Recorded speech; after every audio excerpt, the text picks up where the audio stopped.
Have you ever thought about what it would be like to just leave everything behind? To pack up your life, say goodbye to everything familiar, and start over somewhere completely new? Most people talk about it when life feels heavy, but very few actually do it. This is the story of Jason and Emily, an ordinary couple from America, who decided they were done chasing someone else's idea of happiness. They sold everything they owned and bought one-way tickets to the Philippines, a country they had only seen in travel videos. It all began one gray morning in Colorado. The sky was pale and heavy, and the snow made everything outside look lifeless. Inside their small home, the heater hummed softly, and Jason sat at the kitchen table, staring at a stack of bills. Emily joined him, wrapping her hands around a chipped mug of coffee. They didn't need to speak to know what the other was thinking. They were both exhausted. Years of long work hours, high rent, and endless taxes had drained their joy. "We're working so hard," Jason finally said, "but it feels like we're not really living." Emily looked at him with tired eyes. "What if we just stopped?" she said quietly. "What if we sold everything and started over somewhere simpler?" At first, it sounded like a fantasy, something you talk about but never do. But that question lingered in their minds for days. What if they really could start over? What if happiness didn't mean bigger houses or fancier cars, but a slower, freer life in a place where time moved differently? That night, Jason sat on his laptop, searching for best countries to start over. He scrolled past Costa Rica, Portugal, and Thailand, but when he saw videos of the Philippines, something caught his attention. Blue waters, smiling faces, markets bursting with color, and people who seemed genuinely happy despite having so little. He called Emily over. "Look at this," he said. "They live with so much less, but look how happy they are." They watched video after video until late in the night. Something inside them shifted, a spark they hadn't felt in years. Have you ever seen a place online that made you feel like you were meant to be there, even though you've never been?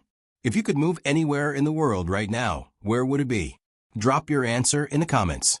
We'd love to know where your heart would take you. The next few weeks were filled with long talks, numbers scribbled on paper, and hesitant smiles. Could they really do this? They made lists, what to sell, what to keep, and what they couldn't let go of. Their friends thought they were crazy. "You're giving up everything," one said. But to Jason and Emily, that was exactly the point. They weren't running away, they were running toward something. Toward freedom, toward peace, toward a life that felt real again. Selling everything was harder than they expected. Every object carried a memory. The couch where they watched their favorite shows, the car they took on road trips, even the kitchen table where they once celebrated promotions. But as each item left their hands, they felt lighter. "It's strange," Emily said one afternoon as she watched a buyer load their old furniture into a truck. "I thought I'd feel sad, but I feel free." Jason smiled. Maybe that's what starting over really means. When they finally sold their house, it felt surreal. Years of hard work condensed into a bank account number. But more than that, it felt like the closing of a chapter. They packed 2 suitcases each, filled with clothes, laptops, a few family photos, and a sense of hope they hadn't felt in years. The night before their flight, they stood in their empty living room, surrounded by echoes. "Are we really doing this?" Emily whispered. Jason took her hand. "Yes," he said. "No turning back." Their journey to the Philippines began with excitement and nerves. Long hours in airports, the hum of airplane engines, and the uncertainty of what awaited them. When they finally landed in Manila, the warm air hit their faces like a welcome hug. It was loud, colorful, and alive, everything that America had stopped being for them. "This is it," Jason said with a grin. "Our new life." They spent the first few days exploring the city, eating food from small street stalls, and learning how to navigate life in a completely different culture. The people were kind, curious, and always smiling. Even when things were chaotic, there was a strange sense of peace. They rented a small apartment near the coast and began adjusting to slower mornings, cheaper prices, and the sound of the ocean instead of traffic. "It feels like we've stepped out of a race," Emily said one evening as they watched the sunset. "Like we can finally breathe." But of course, not everything was easy. They quickly learned that paradise had its own challenges, paperwork, language barriers, and moments of homesickness. There were days when the power went out or the internet was too slow for Jason's freelance work. Still, every sunset reminded them why they came. They had traded comfort for freedom. And though it wasn't always perfect, it was theirs. Have you ever wondered what you would be willing to give up to gain peace of mind?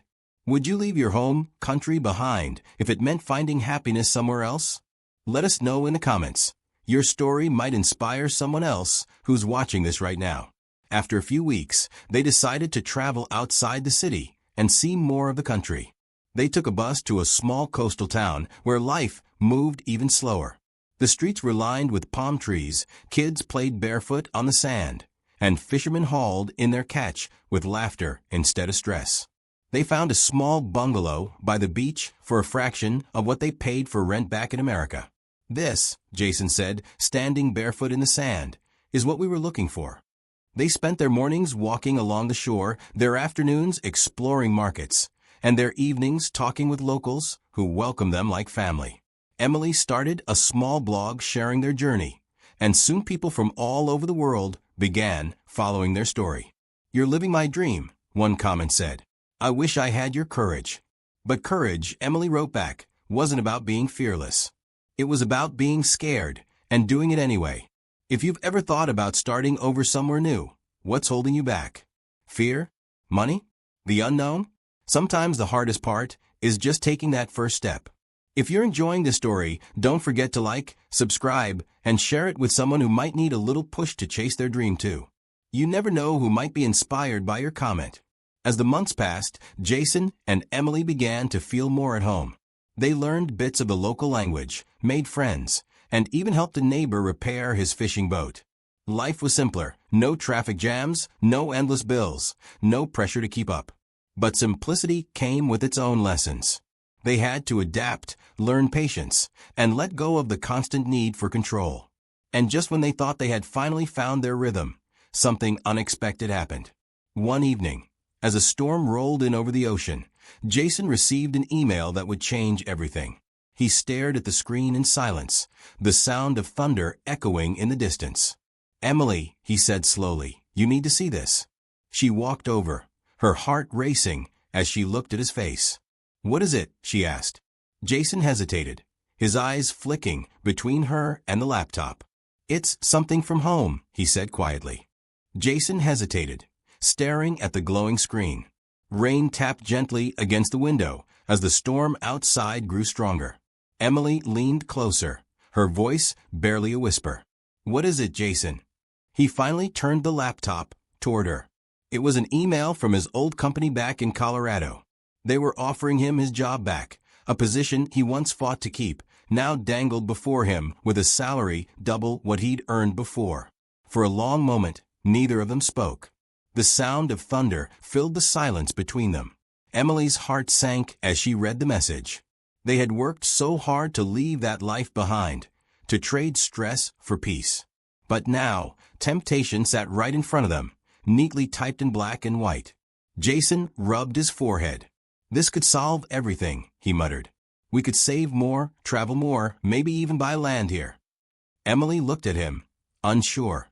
But isn't that the same kind of thinking that made us miserable in the first place? Have you ever been tempted to return to something you walked away from, even though you knew deep down it wasn't right for you anymore? What did you do? Let us know in the comments below. Your story might help someone facing the same choice. That night, sleep wouldn't come easily. The storm outside mirrored the storm inside their hearts. Jason tossed and turned, imagining the security that money could bring. Emily stared at the ceiling, remembering the exhaustion of their old life. When dawn finally broke, the rain had stopped, and the sun peeked through the clouds, casting a golden glow across their small room. Emily got up quietly and stepped outside. The ocean stretched out endlessly before her, calm and blue, as if it had never known the chaos of the night. She closed her eyes and breathed deeply. "This is why we came here," she whispered. When Jason joined her, she took his hand. "If we go back now," she said softly, "we'll lose what we've found, peace, time, each other." He nodded slowly, still torn between comfort and freedom. They decided not to answer the email right away. Instead, they spent the next few days talking, walking along the beach, and reflecting on everything they had experienced since moving. Every friendly smile, every shared meal with neighbors, every quiet sunset reminded them what truly mattered. Money could buy a lot, but it couldn't buy mornings like this. Barefoot on the sand, no meetings, no deadlines, just the sound of waves and laughter from children playing nearby. "You can't put a price on this," Jason said one evening, watching the sun dip below the horizon. "This is real wealth." Emily smiled. "Then maybe we already have everything we need." Over time, their connection with the local community deepened. They learned how to cook Filipino dishes, joined beach cleanups, and even started volunteering to teach English to local kids on weekends. The people around them treated them not as outsiders, but as part of the neighborhood. There was something profoundly human about that, something they had rarely felt back home. "In America, everyone's so busy trying to be successful," Emily said one afternoon. "Here, people are just happy to be together." One day, an elderly fisherman named Mang Ben invited Jason to join him at sea. Jason hesitated at first, but curiosity won. They pushed the small wooden boat out into the water before sunrise. The air was cool, and the waves shimmered with the first light of morning. As they cast their nets, Mang Ben said, "In life, you must decide what kind of catch you want. Some chase the big fish and forget to enjoy the sea." Jason laughed, but the words stayed with him long after they returned to shore. Have you ever had someone say something simple that suddenly made everything make sense? What lesson has stuck with you through life? Share it in the comments. You never know who might need to hear your wisdom today. Months passed, and Jason and Emily's lives began to find a rhythm. They started a small vlog sharing their journey, the markets, the food, the stories of people they met. Their videos weren't fancy, but they were honest, and that honesty resonated with viewers around the world. "You made me believe it's possible to live differently," one comment said. "You helped me realize I don't need as much as I thought I did." Each message reminded them that their decision wasn't just about escaping. It was about inspiring. If you're enjoying this story so far, don't forget to like and subscribe for more inspiring journeys like this one. And share it with someone who might need a reminder that life doesn't have to be lived in just one way, that happiness can sometimes be found where you least expect it. Not everything was easy, of course. There were days when homesickness crept in, missing family, missing familiar food, even missing snow. There were times when they felt disconnected, or when the challenges of living abroad felt overwhelming. But every time doubt tried to pull them back, something or someone reminded them why they chose this path. Like the day Emily fell ill and their neighbor, a woman named Rosa, brought them homemade soup and stayed to check on her every few hours. That kind of kindness, the kind that asks for nothing in return, was something they rarely experienced back home.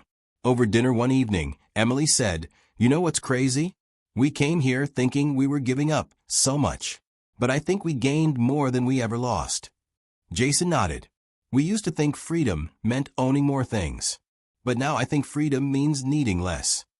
It was a simple truth, but it carried a weight that only experience could teach. Their story began to attract attention online. People asked how they managed it, how much it cost, and whether it was really worth it. Jason started replying to comments, saying, "It's not about money, it's about mindset. You can start over anywhere if you have the courage to let go." Some people loved that message. Others called them crazy. But to Jason and Emily, it didn't matter. They weren't trying to convince anyone. They were just living proof that change was possible. Would you ever consider selling everything to start a new life abroad? If you did, where would you go? And what would you hope to find there? Drop your answer in the comments. It's always amazing to see how differently each person defines happiness. A year after moving to the Philippines, Jason and Emily looked back at everything that had happened. The storms, the doubts, the beauty, the lessons, all of it had shaped them. They had found meaning not in perfection, but in simplicity. They had learned that happiness wasn't something you chased, it was something you created, one day at a time, by choosing what truly mattered. One evening, as the sun dipped low and painted the sky in orange and pink, Jason stood by the water, watching the waves roll in. "Do you ever miss it?" he asked quietly.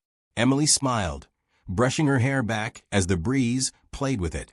"Sometimes," she admitted. "But then I remember how it felt to be stuck, to wake up dreading the day ahead. And then I look at this," she gestured to the horizon, "and I remember why we left." Jason nodded. "We didn't just leave America," he said. "We left who we used to be." That night, they sat outside under a blanket of stars, the sound of crickets filling the air. The world felt still. Emily rested her head on Jason's shoulder. "You know," she said softly, "maybe we didn't just find a new place. Maybe we found ourselves." Jason smiled. "Yeah, and maybe that's what starting over really means." So here's a question for you. What would you be willing to leave behind to truly start over? Would you trade comfort for peace, stability for freedom, or familiarity for the unknown? Let us know in the comments. Sometimes the answer you write down is the one that changes everything. If you enjoyed this story and it made you think, don't forget to like, subscribe, and share it with someone who's been dreaming of a fresh start. Because at the end of the day, this isn't just Jason and Emily's story. It's a reminder to all of us that life is too short to live unlived. And who knows, maybe the next great story of courage, freedom, and rediscovery will be yours.